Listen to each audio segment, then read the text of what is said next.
kita dah dengar daripada die besi, kita dah dengar daripada plastic man kita pula Cik Raja berkenaan dengan injection molding mold ya.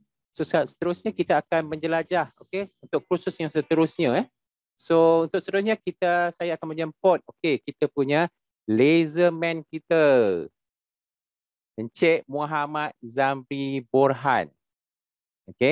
Jom kita dengarkan. Dipersilakan.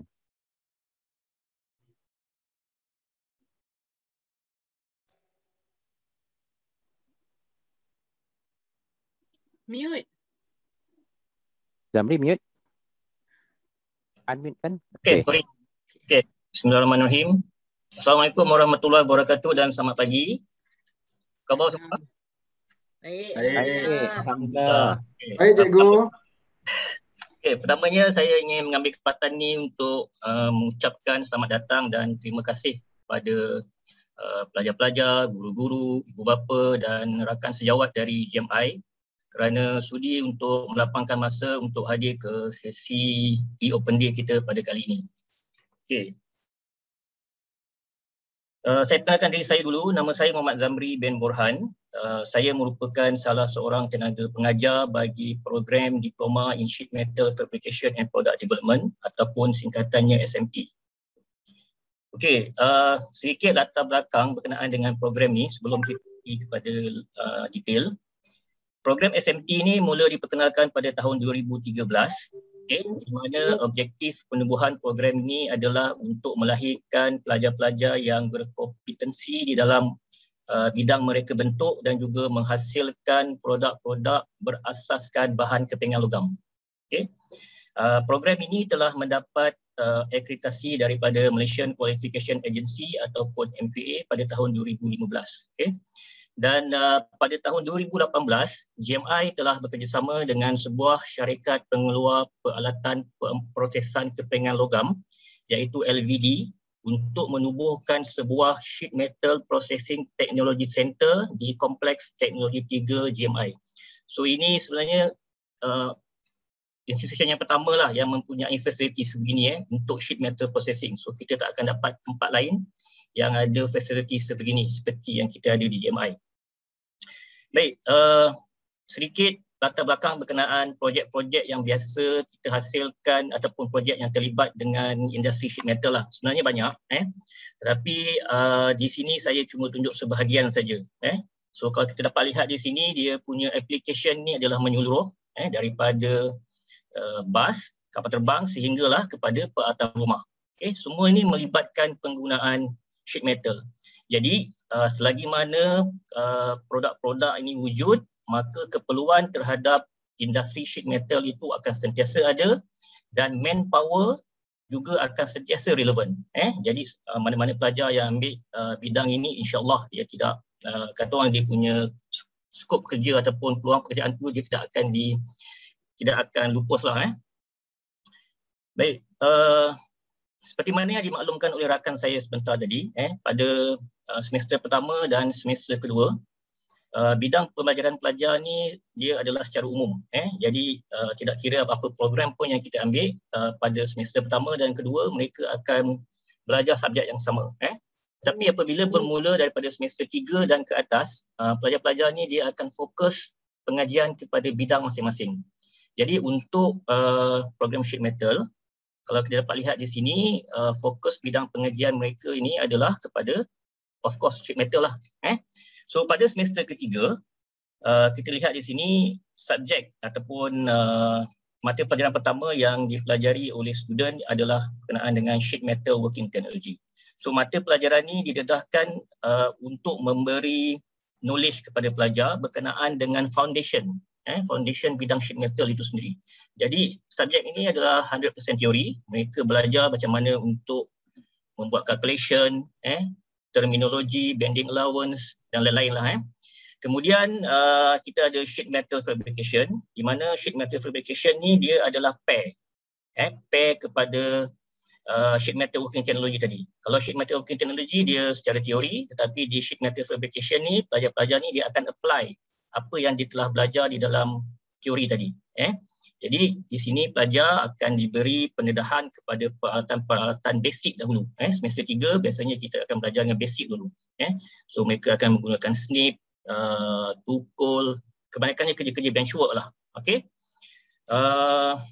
Selain daripada itu, mereka juga diajar dengan mesin yang kita boleh katakan sebagai advance jugalah di sini. So kita nak bagi exposure awal kepada mereka tentang mesin-mesin yang canggih. Alright, sebagai contoh kita ajar kepada mereka abrasive water jet cutting machine. Alright.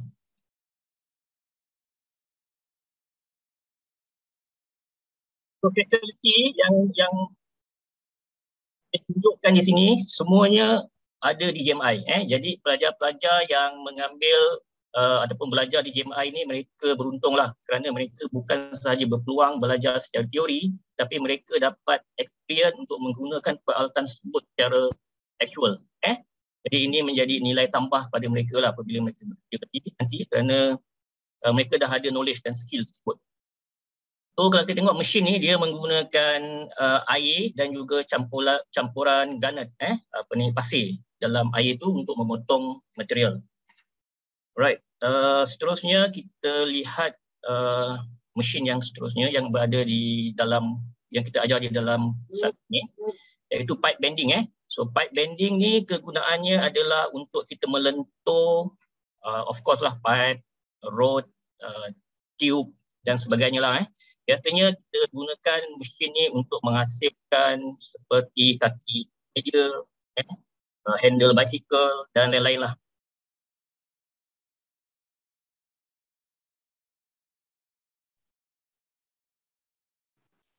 Zamri nak tanya. Ya. Ni tak bahaya ke? Okay, in terms of safety kan, so risau sebab macam yang diberitahukan oleh rakan-rakan saya tadi, pertama yang kita titik beratkan di JMI ni adalah safety. Kalau benda kerja rosak tak apa, kita boleh ganti. Tapi kalau student cedera, berlaku kemalangan, so itu susahlah kan kita nak menjawab. Jadi semua mesin ni dia dilengkapi dengan safety, sama ada safety secara physical ataupun secara sistem. So ada mesin yang dia datang dengan guard. Okay, ada guard. Contoh kalau bila ada guard ni kita tak boleh masuk dekat dalam kawasan mesin tu semasa proses mesin. Yang kedua ada juga mesin yang dia ada sistem dia di mana contoh dia ada light guard. Light guard ni dia kita nampak tapi bila kita interfere ataupun kita masuk kat dalam dia punya kawasan machining tu, mesin tu dia akan automatically stop. Okay, jadi tak perlu risaulah. Cuma mesin yang macam ni dia tidak berbahaya sebab yang ini kita gunakan, kita buat yellow line sebenarnya. Kita buat yellow line dan kita ada pasang macam penghadang kat depan. Tak nampak kat sini dia ada penghadang kat depan ni. Jadi semasa mesin ni sebenarnya kita buat program. Kita dah buat program, so semasa mesin ni nak operate, kita keluar daripada kawasan dia.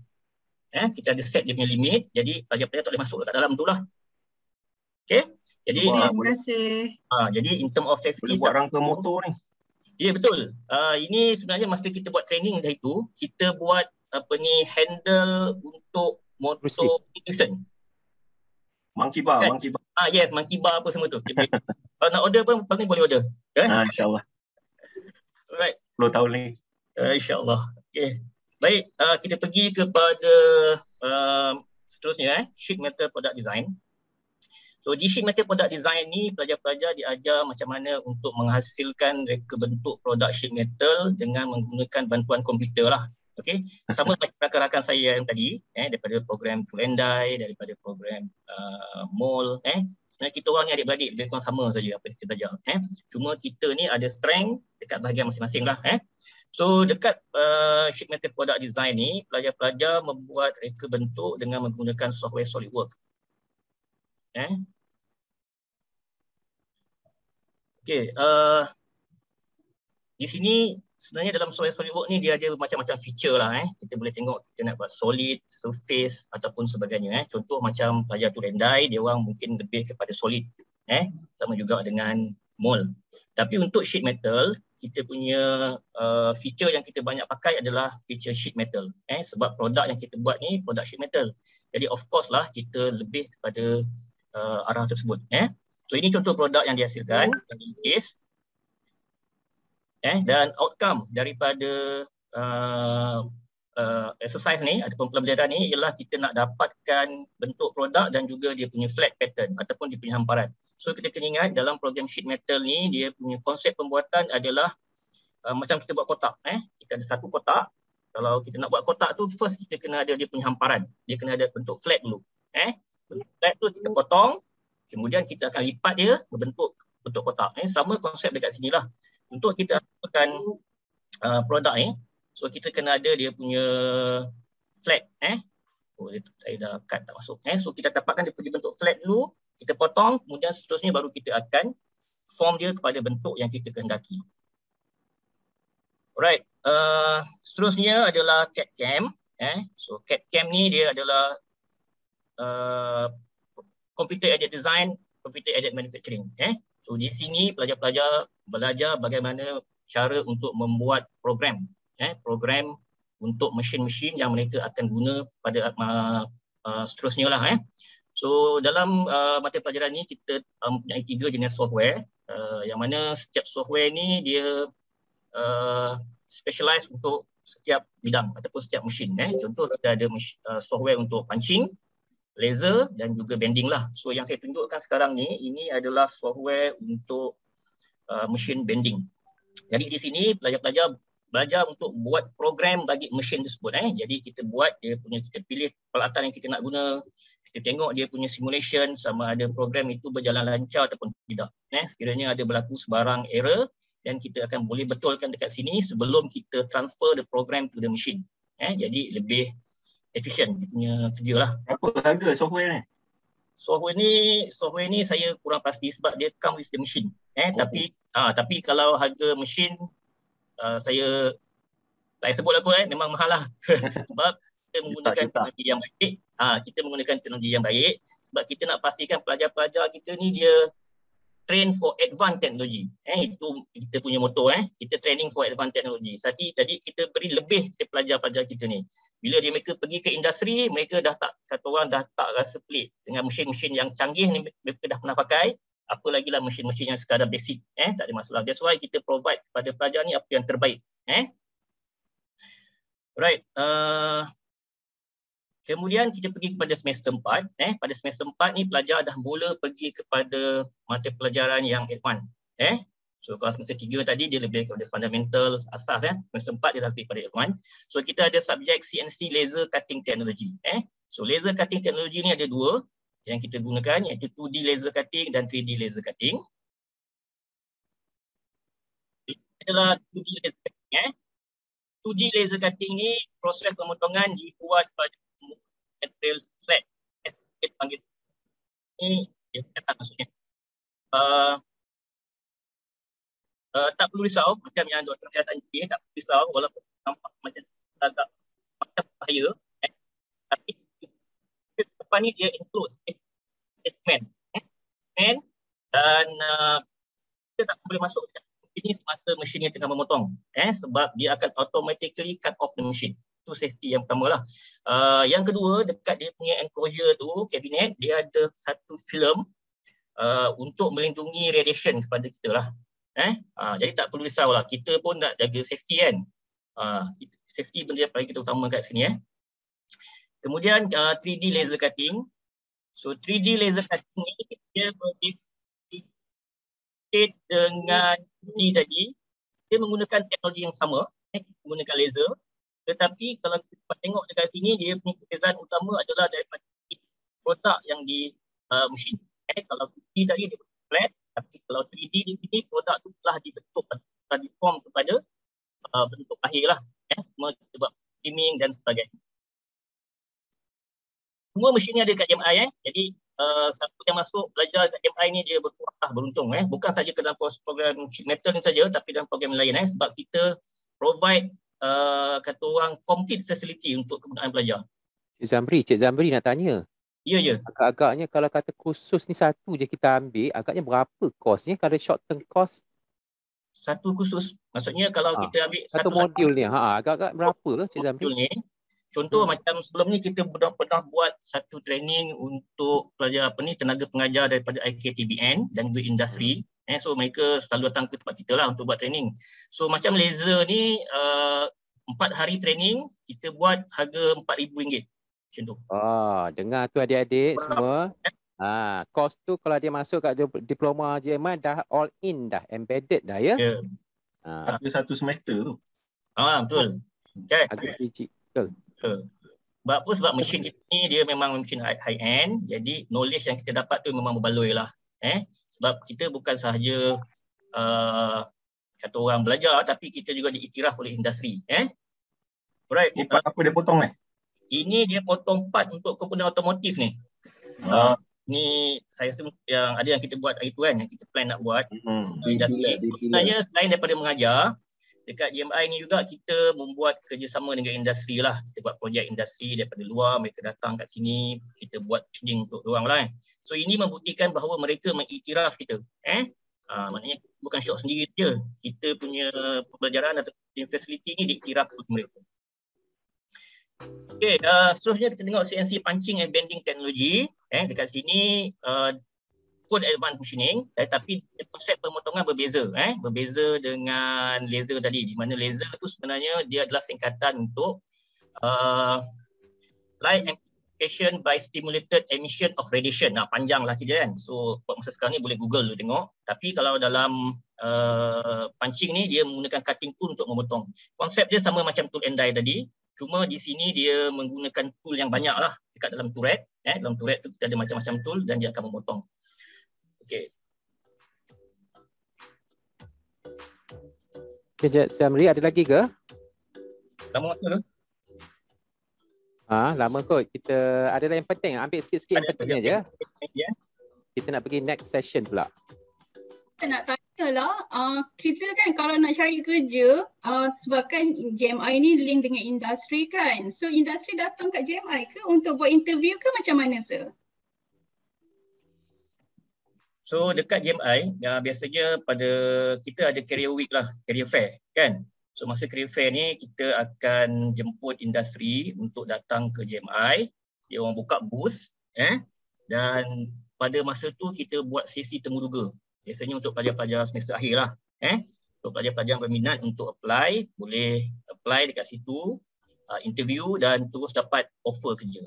Jadi ini memberikan opportunity yang lebih kepada pelajar kita lah. Mereka tak perlu bersaing di luar sana. Industri yang datang kat cari mereka kat sini. Okay. Saya rasa ada banyak lagi. Ada 1, 2, 3, 4. Saya cakap satu lagi last. Okey, yang ini satu lagi teknologi yang kita panggil sebagai bending. Bending juga course tadi dalam sheet metal lah, di mana sheet metal ni kita tahu bidang dia adalah dia melipat. Dia daripada lipat dia kepada tengah. So tadi lepas kita dah potong dengan laser dan punching, so next step ni adalah kita lipat. Inilah proses kita membentuk atau kita transform metal daripada bentuk flat kepada bentuk 3D. Right. So mesin ni pun semua ada di JMI pun okey. Agak menarik Menarik insya-Allah. So sebenarnya banyak lagi lah. Dekat sini ada sheet metal jaring analisis yang saya tak tunjuk sebab yang ini sama macam yang di-explain oleh tool and die tadi, di mana kita menggunakan software Hyperworks untuk buat analisis. Kalau kita nak identify atau nak validate design kita, sama ada design tu okey ataupun tidak. Apabila dah okey baru kita akan proceed dengan step pembuatan. Kalau tak okey kita akan revise ataupun kita review design kita, sama ada kita ubah dia punya reka bentuk, ubah dia punya material ataupun ubah dia punya thickness. Dan akhir sekali pada semester 6 kita ada material treatment and finishing. Di sini pelajar akan belajar cara untuk mengecat, powder coating, spray painting dan sebagainya lah sebagai kemasan permukaan untuk produk mereka. Jadi saya rasa setakat itu sahaja explanation daripada saya. Dan sekiranya ada terdapat sebarang pertanyaan, bolehlah bertanya di dalam sesi Q&A nanti. Saya minta maaf kalau saya terambil lebih masa sedikit. Okey? Baik, sekian. Okay, terima kasih kepada laserman kita Encik Zamri. Tepukan untuk Encik Zamri kita. Alright, next.